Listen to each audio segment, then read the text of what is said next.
Hi, and welcome to week 7 of my series on the artist's way. This is recovering a sense of connection. If you haven't figured it out by now, this video series is not for the seasoned artist. This video series is for people who are just getting started on their artistic journey, and maybe they've relied really heavily on analytical thinking for most of their life, and they're trying to understand how to get deeper into flow and to allow the ideas to come to them. So, what's cool about this week is we're getting into the meat and potatoes of artistic creation. So, this is like listening deeply and trying to allow the ideas to come to you. When I was getting started trying to write music, I used to brute force the process a lot, and a lot of people, understandably, were telling me, like, hey man, that's not how you're supposed to do it. And all I could really ask was, like, what do you mean? At the beginning of my songwriting journey, honestly, the only way I was gonna make any songwriting happen was by brute forcing it. After I was over brute forcing it, I wanted to find a way to actually listen to the advice that I was being given. How do I just allow ideas to come to me? Some people say that songwriting is like receiving an idea or a gift from the ether. And Julia Cameron says that once you're on the lookout for inspirations, you will find hints, tools, and materials everywhere around you. Somehow you might find that when you're actually listening, synchronicities just kind of appear all around you. I used to think this was insanity. I used to think this was just like confirmation bias and a bunch of bullshit. So before I started this video series, I had been kind of itching to make it for like 3 to 4 months before I started, but my life at the time was really chaotic, so I didn't get to it. Finally, on the way to a house sitting job, I decided it was time. I was just gonna get a copy of The Artist's Way and start writing. So I stopped at the store, I got a new copy of The Artist's Way, and then I hopped on a train to the next town over. So I was house sitting at this resort property on top of a mountain in Santa Fe. And when I opened up the book to start reading and writing this video series, I saw the first words of the preface: I live alone atop a mountain in Santa Fe, which is where Julia Cameron actually lives. A chill ran through my whole body. I have had some big synchronicities before, but this seemed like a clear sign my instincts were trying to tell me something. So that day, I went and filmed the makeup time-lapse video that became the intro video for this series. Risk is unfortunately like a really big part of the game when it comes to being creative, and I often say on my live streams the most embarrassing thing I've ever done is try to learn guitar as an adult. Like, being bad at something artistic in the early stages, usually it's way easier to deal with when you're a child because like nobody gives a crap if you're bad at something or cringy. When you're an adult, suddenly like the stakes are high, and like if you make something cringy, it's gonna give people the ick. But some of the music I've made has intentionally given people the ick, and most people thought it was unintentional. But I guess that kind of galvanized me to not care and just go for it anyway, even though it was probably majorly embarrassing for me and others to just be as bad as I was. And I hope that other people don't give a crap. When it comes to other people's opinions of how you're doing at something in the early stages, like, it really shouldn't matter.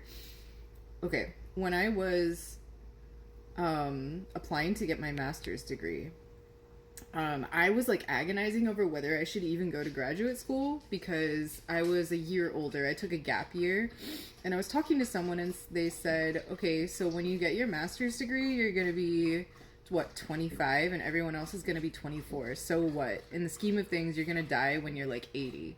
So what does it matter if you got your master's degree when you're 25? You can have your master's degree at 25 or not have it, so you might as well just like get it. And this is kind of how I feel about creative stuff too. Like, I can be embarrassed when I'm 33 because I suck at guitar, or I can not be embarrassed and not know how to play guitar reasonably well when I'm 40. So I feel like whatever it is that you're embarrassed of, you should just try to learn anyway, and like post your process, because it's going to be a really cool journal for you 5 years later when you look back on it and be like, wow, look how far I came. Like, yeah, I really sucked at the beginning, but like because I dealt with sucking and took the risk, then it's like so much better now.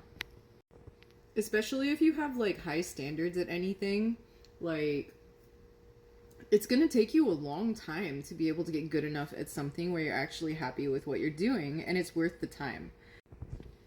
Okay, so like there was a point at which I wanted to learn how to dance, so I enrolled in a bunch of classes at this premier dance studio in my city. It was a really good place to learn, but I realized quickly I was a little bit in over my head. I was trying to take classes where the teachers were like professionals and they were like dancing in music videos and professional productions. And I signed up for a class that was too hard for me. And one of the teachers actually went in the back during another teacher's class and was actually making fun of one of my moves. But I tried to let it roll off my back and I continued taking classes. They eventually opened up some classes that were intro level classes and helped scaffold me to get to a level where I could take some of the harder classes. And then what sucked is like being in that environment where everyone is better than me. Yeah, I opened myself up for ridicule and that sucked. But whenever I went to the club and like went dancing, like people routinely would be like, "Oh, you're the best dancer ever. You're so awesome." Was that true? No, I wasn't the best dancer ever. But in the scheme of going out dancing at the bar, I could fare pretty well against the average person. And that made all of the struggle of learning in a class with such good teachers like well worth it. The amount of fun I had after, super worth it. So I'm in the thick of it right now. I'm writing songs. I'm just at the beginning stages of liking what my songs sound like. I'm not even at a point of recording a solo EP yet. So you'll have to check back with me in 5 years and see if I reached my goals there, but I have faith that I'm gonna reach them eventually. So I guess all I'm saying is, does it suck sometimes when you're at the beginning of your journey? Yes, absolutely. But also, is it worth it? Probably. I mean, you be the judge of that. Anyway, this chapter is talking about eliminating your excuses, so all of the barriers to doing the stuff you care about doing. Julia Cameron is really encouraging you to dismantle all of your barriers, to just do what you care about, stop making excuses about being old or broke or whatever, and just do what you want to do. Because eventually, if you stick with it, you're going to be better at it than you were the day before, and that's all that really matters. If you're still following along on this Artist Way journey, if you're still doing your morning pages, please like and comment and just tell me about what you've been discovering as you've been going through this book with me. If you want to get your copy of The Artist Way, you can see the link below in the description about getting a copy for yourself on bookshop.org. Thanks so much, and I'll see you next time.